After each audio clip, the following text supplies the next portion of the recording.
everyone, my name is Celine Mendoza. It is September 8th, 11:35 in the morning, and I will be talking to you guys about my cell. We're going to start off by talking about the plasma membrane, which is this layer here of my cell. It's the outer layer of the cell which defines boundaries and protects the cell. It also controls interaction with other cells and controls movement of materials in and out of the cell. Next, we're going to talk about our cytosol, which is the fluid in the cell, which is this substance here, and it's also known as the intracellular fluid. Then we're going to go to our nucleus, which is this smiley face here. Our nucleus is known as the control center of the cell, and it contains DNA and is found in most of cells. And then we're going to move on to this black outer line here. That outer layer is the nuclear envelope, and it is around the nucleus and helps protect the nucleus. Then from the nuclear envelope, we get endoplasmic reticulum. We have two kinds.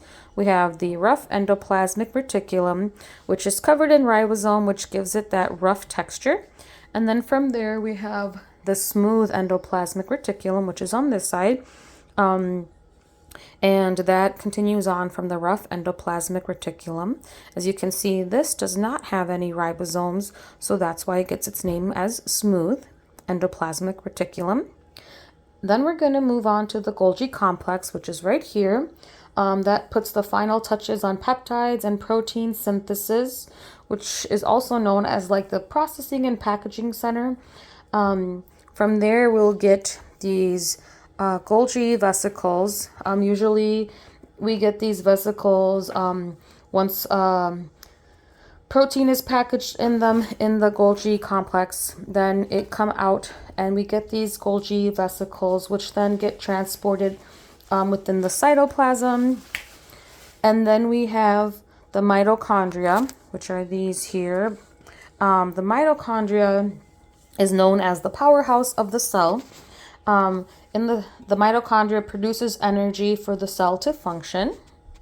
Then we're going to move on to my lysosomes, which are these white bottle caps. And the lysosomes, they are bubble-like structures that travel around the cell and break down organelles and particles. And then next we're going to move on to our centrioles right here. Our centrioles are paired and arranged in a perpendicular way, and they contain microtubules, which are proteins that function during cell division.